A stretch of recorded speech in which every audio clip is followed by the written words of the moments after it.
Hi everybody, it's Miss Lynn from Mill Creek Metro Parks. We have another What's in Bloom for you at Fellows Riverside Gardens.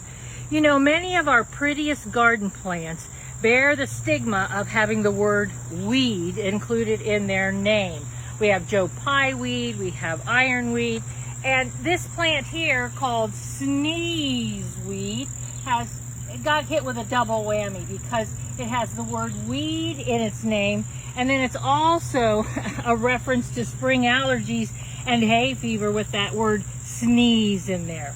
Fortunately, sneezeweed is not a weed, but it's a garden full of blooming plants that won't make you sneeze. So sneezeweed, not a weed, doesn't make you sneeze. Now it's also known as Helen's flower, bitterweed, autumn sneezeweed, or false sunflower. The genus name is Helenium, and that refers to the famous Helen of Troy. The legend is that the flower sprung up from the ground where her tears fell.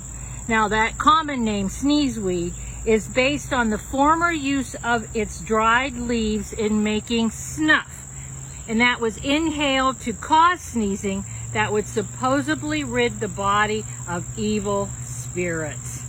Now, important to know that the sneezeweed's leaves, flowers, and seeds are poisonous to human, and if eaten in large quantities could cause some health issues. So we just want to admire it. We don't want to eat it. So sneezeweed, blooming right now at Fellows Riverside Gardens. So it's a late summer bloomer, and it will continue to bloom for a number of weeks. A beautiful plant. You can see all the pollinators flying around it. So add it to your garden. You'll be glad you did. Thanks everybody. Hope to see you soon. Bye-bye.